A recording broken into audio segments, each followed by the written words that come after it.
Is DB Cooper still alive and well somewhere on the moon? How many toes and fingers does he have? Did he get all A's in school? Well, you can find out the answers to these questions on this, the very first episode of Unsolved Mysteries. Solved!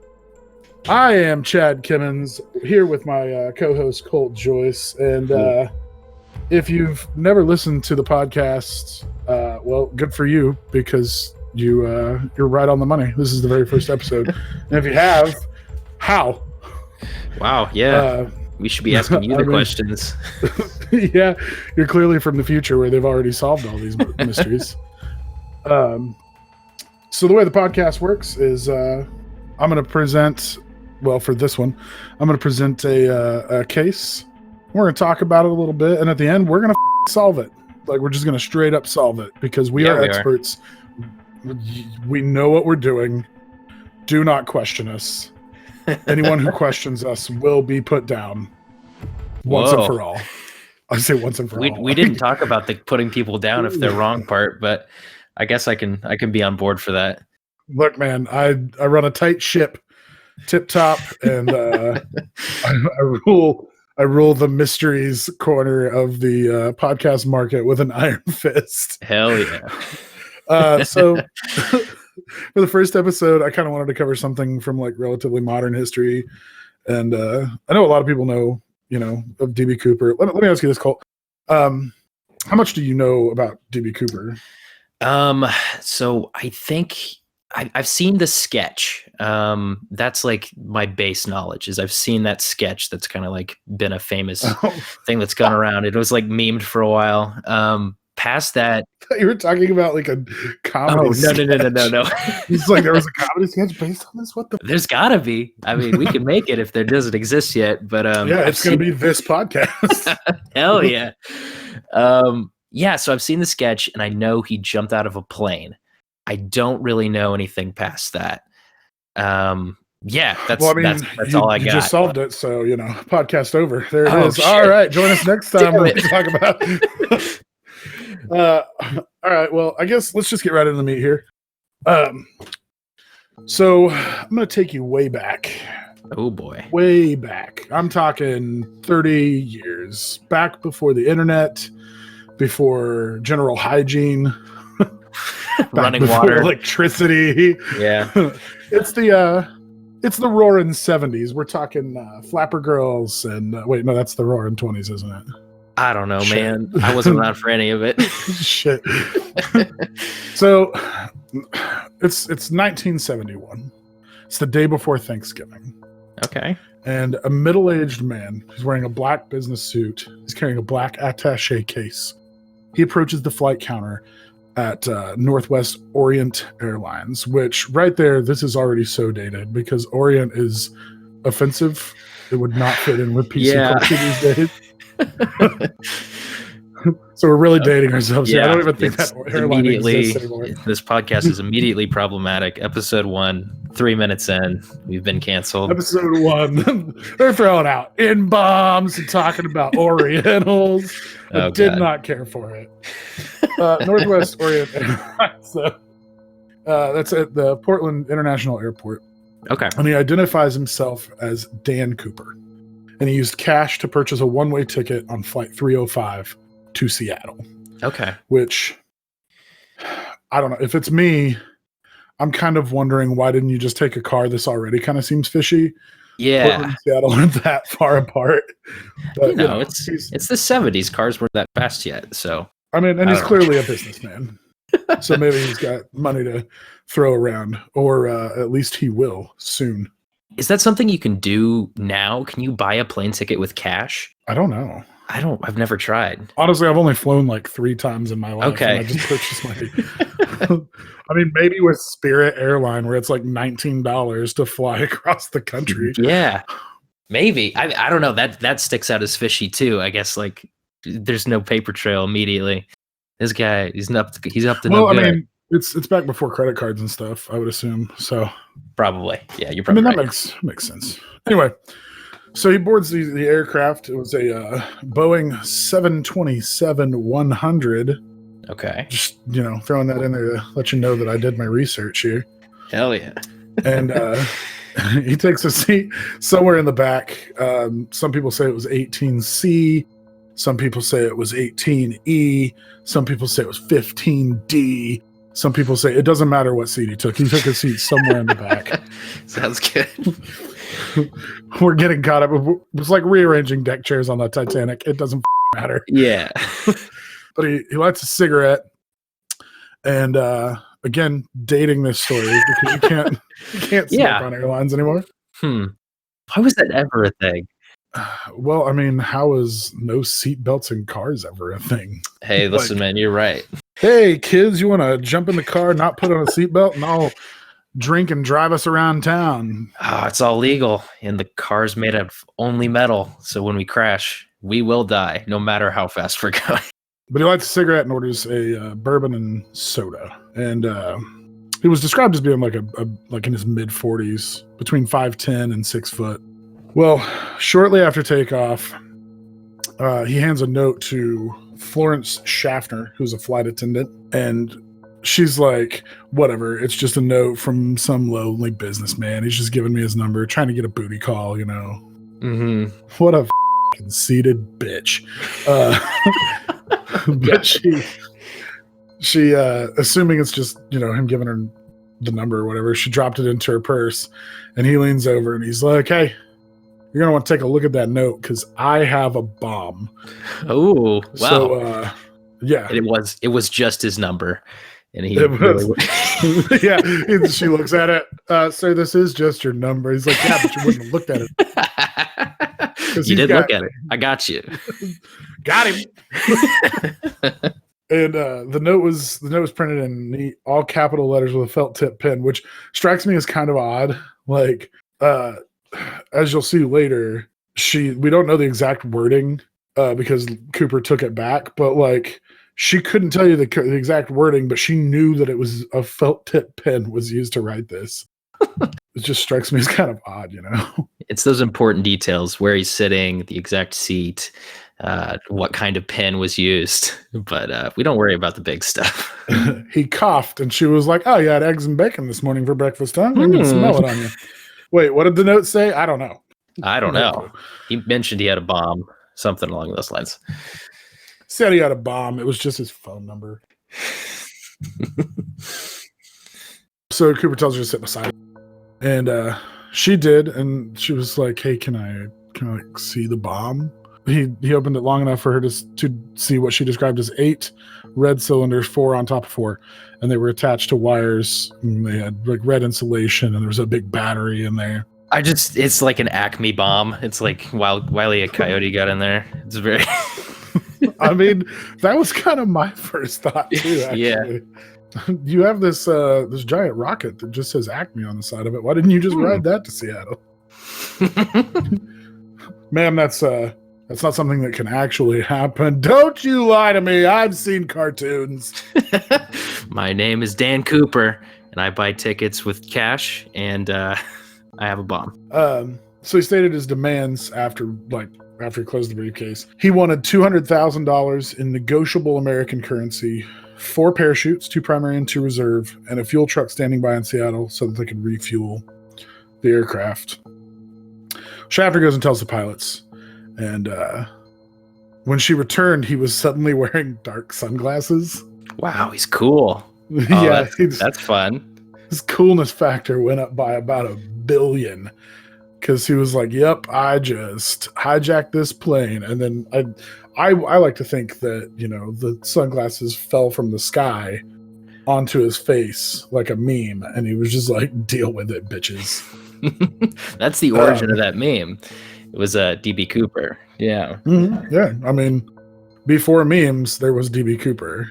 Absolutely. But the pilot contacted the airport, and they informed the local and federal authorities.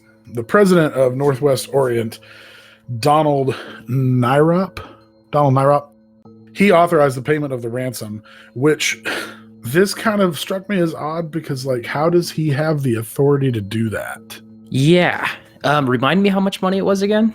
It's $200,000, which is like 1.24 million today or something like that. Okay. Like, it's a shitload of money. Okay, so he was ransoming the company? So the owner of the company paid it? Yeah, I guess that makes sense. That's still weird. Like, yeah. Like, since the feds had been already been contacted, I feel like they would have been like, hey, don't pay the ransom. First rule of ransom is don't pay the ransom. Like, what are you doing? Like, he just gets chewed out when they get there. They're like, you did what? You authorized what? That was the 70s. I mean, the feds took a little bit to get there, and he'd already paid for it. Right, they had to take the slow cars. They couldn't take a plane. Yeah.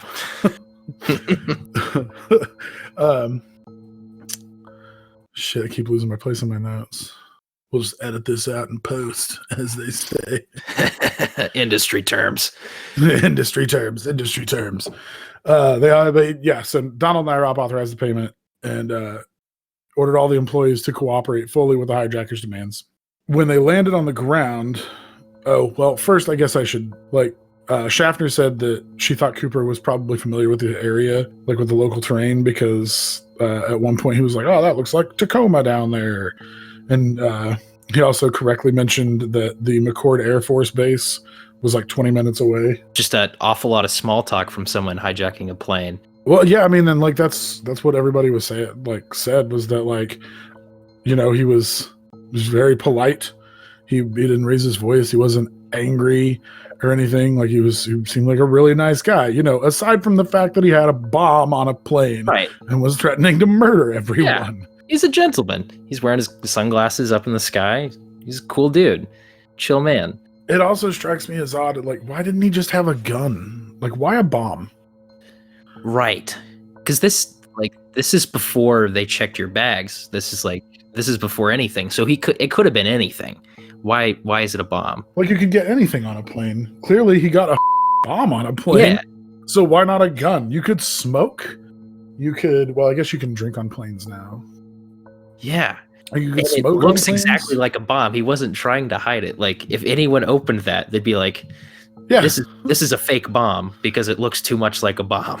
this is a fake bomb because it looks like something out of Wile E. Coyote and Roadrunner. Yeah. And then they would let him through and the airplane blows up because people don't actually know what the bomb looks like, apparently. No. So he ordered a second bourbon and water. And wait, hold on. What is with these notes? Bourbon. First it was bourbon soda, and now he's ordering a second bourbon and water. Oh, God. But he didn't order a first bourbon and water. Come on, Wikipedia. Well, this is part of the explanation we're going to have to craft here, because someone's doing a cover-up of what he's drinking, and that's important. Yeah. Regardless, he ordered a second drink, and he paid his drink tab, and he tried to... hold on. Somebody's trying to call me. Stop it. I'm going to mute you. Not you, the phone. I'm going to mute you and just do this by myself. Shit. God damn it, I chose the wrong host. We ordered a second, tried to tip Schaffner, but she was having none of that. And he actually offered to request meals for the flight crew when they stopped in Seattle. But, I mean, none of them had eating on their minds. So, like, he's just a really cool dude. He's wearing his sunglasses, smoking his cigarette, drinking his bourbon and water or soda. Like, he's being really polite. He's an all right guy. Again, except for the fact that he's got a bomb on a plane. Right. Yeah, there's only one problem here, and it's definitely the bomb. But the rest of it sounds like I'd hang out with this guy. I mean, if you save 15 children from burning buildings and then murder one guy with a gun, they're not going to remember right kids that you saved. You're going to be shot his own mom, Johnny, or whatever. Yeah. I mean, I don't know. I feel like we're throwing the baby out with the bathwater here. Sounds like a cool guy. I don't want to condemn him too early. So they get on the ground and they're refueling. And during the refueling, Cooper outlined his flight plan to the cockpit crew. And they were supposed to take like a southeast course toward Mexico City at the minimum airspeed possible without stalling, which is approximately 100 knots, and at a maximum of 10,000 feet altitude. And the reason for this was that they were going to leave the back open, and like that way the cabin wouldn't depressurize, So they, like, if they go too high, because he already knew he was going to jump out. Right. Okay. So the co-pilot told him that if they did this, there was going to have to be a second refueling, and they decided on Reno, Nevada, which is just I don't know why you would want to stop in Reno, like, ever. I've been to Reno. It's not a great place. It's not good. Okay. It's terrible. And then all of our listeners in Nevada just stop listening. Oh, God. All three of them. All three of our Nevada listeners who just discovered the internet and found podcasts. Now they're going to delete it. Damn it. So anyway, they take off about 20 to 8. And they're, when they take off, there's only like 5 people on board. And it was, Cooper, the pilot, a flight attendant, and the co-pilot, and then the flight engineer, whose name was H.E. Anderson. I don't know why I told you that. It has no bearing on the story. You good. Wait, so this is they've gone to the initial location, like where the plane was going, and they dropped everyone off? Mm-hmm. Yeah, they stopped in Seattle. Okay. And he let everybody except for those 5 off, or except for those 4, because there were 5 including him. And then they gave him the money, and they gave him the parachutes. What? And the cops did nothing? They were just like, all right. I mean, he has a bomb. What are they gonna do? I something. I don't know. You gotta, like, SEAL Team 6 this thing. I've seen Captain Phillips. You can snipe people out of planes. This is real life, though. It's not a movie. No, Captain Phillips is real life too, though. Were the feds there when he was dropping stuff off, and they were like, "All right, man, we'll catch you later"? Or look, you're really calling my bluff here. I didn't do a whole lot of research on this. No, I'm just curious. Like, why the feds? If you're gonna start asking questions, the whole thing's gonna fall apart. Okay, I'll stop. Like, yeah, we're experts on this. So let me tell you this story. So who was the protagonist? You got me. I did no research. I have absolutely no clue what's going on. I just heard the name DB Cooper thrown around the other day at work, and I was like, that sounds fun. And yeah, so join us next time when I don't do my research on the colony of Roanoke. Oh boy. It just turns into a really shit post podcast. We just leave out huge swaths of stuff in the middle. Just making shit up as we go. Yeah, there were dinosaurs. Yeah. So anyway, they take off around 20 to 8 and with those 5 people, and there were 2 F-106 fighter aircrafts that were scrambled from McChord Air Force Base, and they followed, like they were following along behind. There was one above it, one below it, and then there was also a Lockheed T-33 trainer that was shadowing it before it ran low on fuel and turned back near like the Oregon-California state line. And essentially, overall, there were 5 planes trailing the hijacked plane. Gotcha. And I tell you this because not a goddamn one of them saw him jump out or could pinpoint the location where he might have landed. Okay. Well, it was, I guess it's nighttime, so that makes it hard. But yeah. Still, you got 5 planes. It's very dark. I believe there was not necessarily a thunderstorm, but it was overcast. But still, I mean, they knew that the stairs or whatever were down. Like, and nobody. Well, and he's wearing a black suit too. Ooh, tactical. Yeah, he did this intentionally. He knew. This guy's a lot smarter than me. I can't even do proper research. No, you're good. So after takeoff, Cooper told the flight attendant to join the rest of the crew in the cockpit, and somewhere around 8 p.m. between Seattle and Reno, Nevada, widely believed to be near Ariel, Washington. Okay. There were warnings and stuff that started going off, and like supposedly he jumped out. Okay. Because I guess they felt the back of the plane, like there was some kind of weight shift or something. And then about 9:45, the plane landed at the Reno airport, and FBI agents, state troopers, sheriff's deputies, Reno police, God himself, Jesus, Buddha, everybody comes in and they do a quick armed search, but they can't find Cooper. Okay. So that's a large swath of land he could have jumped off on. Like, right. So the FBI started, doing their investigations and stuff. They recovered 66 unidentified latent fingerprints aboard the airliner. And they also found Cooper's black clip-on tie, which he had taken off, and 2 of the 4 parachutes. oh, well, okay. So I want to take back what I said earlier about him being a cool guy. Because you clip on tie, you lose all your coolness points. So You know what they say. Once you go clip on, I'm gonna let you finish that. I'm gonna let you I finish that. don't know where I'm going with this. Once you go clip on, you are a little bitch. Was that any better? Yeah, that we'll use that one. That was good. Once you go clip on, you lose your cool points. There we go. Once you go clip on, you got to wear slip on shoes. Once you go clip on, nothing goes. There's no joke to be made here. Once you go clip on, you got to take it off and throw it on the ground before you jump out of a plane with $200,000. Oh, okay. I was wrong. There is a joke to be made. You did it. Okay. So they immediately began questioning possible suspects. Okay. And there were more than 800 possible suspects, but they narrowed it down to 2 dozen.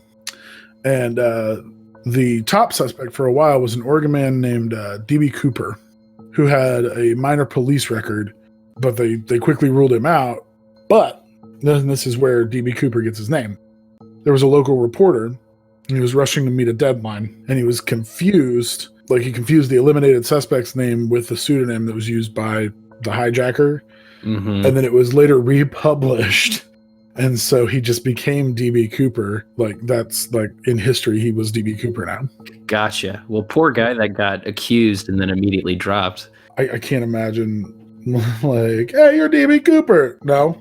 But you are D.B. Cooper. Yeah, but I'm not the guy. Hey, you're D.B. Cooper, though. Yeah, I get it. And he just can't leave his house. Yeah. And it's before Amazon, so he can't, like, order stuff online. There's no Uber Eats in the 70s. Yeah. Probably just starved to death, in his house, couldn't go out. Poor I guy. really doubt that that's true. Again, we're just making shit up because I didn't do my research. So initial extrapolations put Cooper's landing zone somewhere in the southernmost outreach of Mount St. Helens, which is a few miles southeast of Ariel, Washington. And but they combed everything between Seattle to Reno, and they found like very, very little evidence of him. In fact, there were only 4 pieces that were found that were linked to Cooper. This is the big one. An 8-year-old boy, Brian Ingram, he and his family were camping downstream from Vancouver on the Columbia River, and he found 3 packets of the ransom money as he was going through the riverbank to build a campfire. Oh. Yeah, some of these have sold, I think, at auction for just ridiculous amounts of money. I think one of them sold for like more money than Cooper stole. Oh, cool. Ransom. Yeah. But they were yep. They were significantly disagreed. I swear I'm not doing this on purpose for comedic effect. I just can't talk. The bills were significantly disintegrated. There we go. But they were still bundled in the rubber bands, and FBI technicians discovered that it was actually a portion of the ransom money based on the serial numbers. But to date, none of the remaining bills have ever turned up anywhere in the world. Kind of makes me think that he was just doing it for the thrill to prove he could. Like, hey, I'm going to go steal all this money, and then I'm going to jump out of a plane, and nobody's going to catch me. That or he's dead. Yeah. I mean, if he didn't spend any of the money, like, I guess there's ways to like give it to someone else. Maybe they just didn't catch it, but that's fascinating. over the course of 30, 40 years, somewhere that money would have turned up. Yeah. I mean, even if just like a couple bills, but that's crazy. Like, even if he had like slowly swapped it out for, different bills, someone somewhere would have gotten a hold of one of those bills and it would have turned up. Yeah. But yeah, they put all the serial numbers online actually for anyone to look at. And like they're still online. It wasn't until 2016, I think, that they finally closed the case. Well, if they close the case, and I don't know if this is something that we know, but like, does that mean he could come forward and then like people they'd be cool about it? Or was he still I'm not a legal expert. I'm an expert on unsolved mysteries. Okay. Gotcha. So I don't know what the statute of limitations is on using cartoon bomb to threaten the lives of 36 people. I don't want to type into Google either. What is the statute of limitations on terrorism? Because I feel like that'll be bad for me. What is the statute of limitations on terror?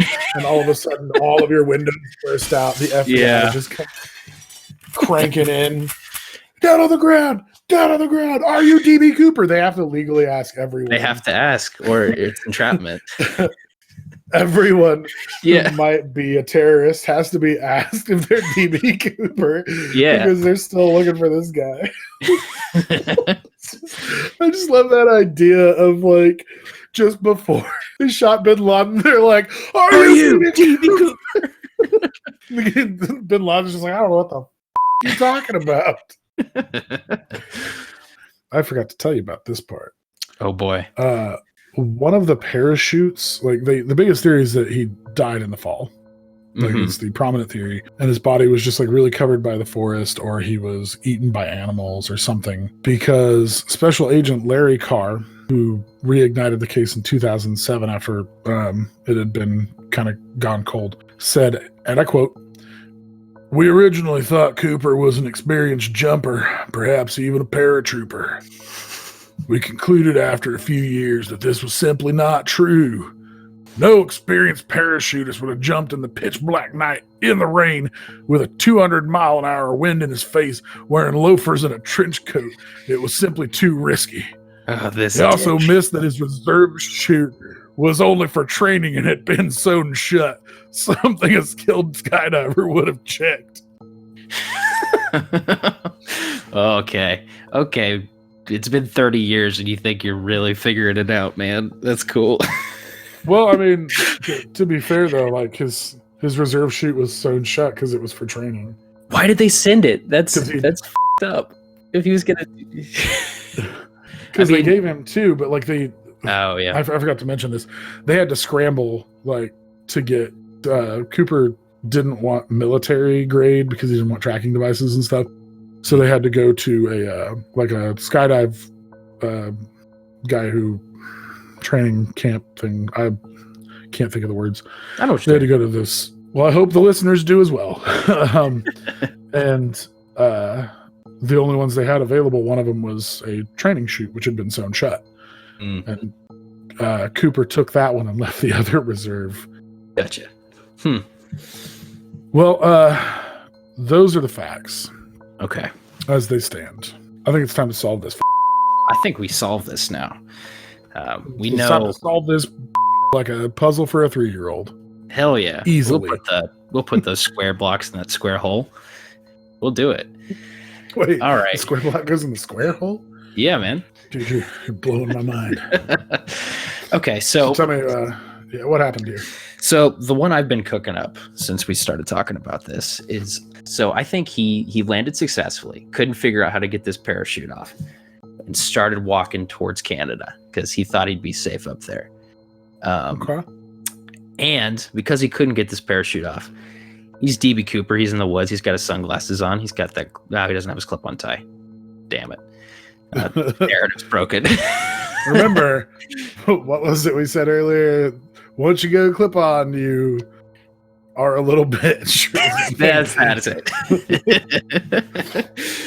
I think this is where we step into like urban legend.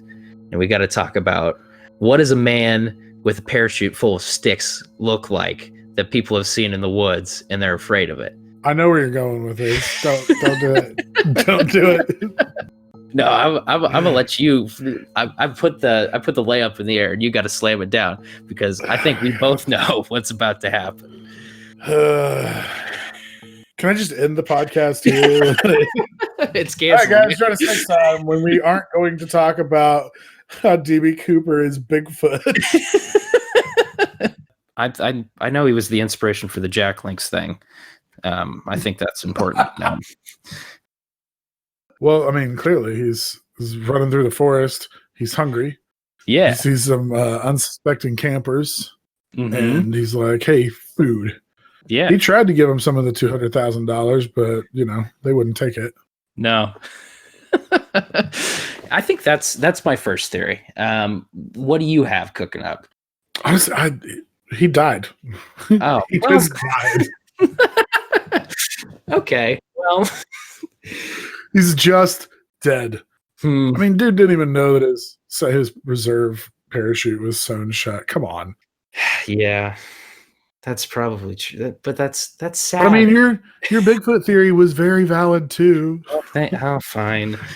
This is my. Can you tell? This is my like patronizing. did Condescending a great voice. job. Oh. Oh yeah,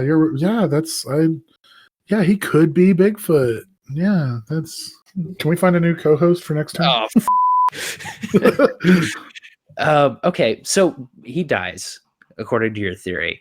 What happens to the stuff? Why don't they find him? Because it got covered up by the forest. Oh God, man! I mean, this is a big swath of forest. Have you ever been to Washington? It's like 99.9% forest. Only like 6 states he could have been in. It's not that much space. Also, I want to go back and correct myself. Well, not correct myself, but make a statement so that anybody hearing this doesn't come after me for false information. Obviously, I realize that it's not 99.9% forest. That's hyperbole, which is an over-exaggeration. The more you know. Folks, that's called a joke, folks. No, there's a lot of forest in Washington. I think there's a desert up there somewhere too, near Lake Moses or something. I've only been to Washington one time. Okay, you think he's dead? Yeah, no, he's dead. Okay, that's my take. All right. I mean, but yours is valid too. You're an expert as well. Well, yeah. Well, we're experts in different parts of the. I'm an expert in what actually happened. You're an expert in bullshit. Yeah. Well, listen, man, your story didn't create Jack Links or CrossFit, and mine did. So I think that's important to note. Or ice road truckers. That's right. He's an ice road trucker too.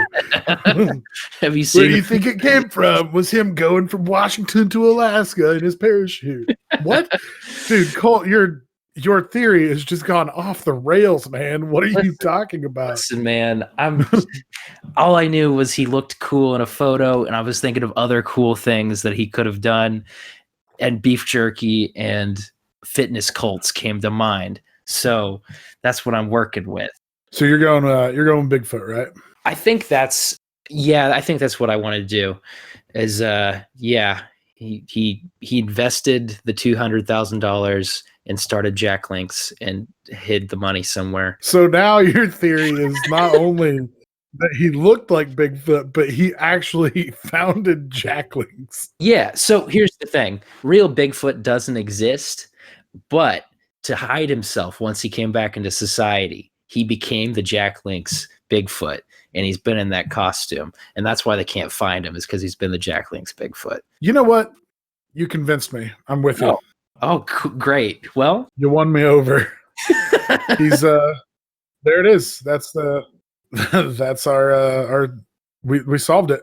Yeah, that's the official explanation for that. And I think it's on the listeners now to go in droves to the Wikipedia page and keep updating it to be this until Wikipedia gives up and just lets us do it.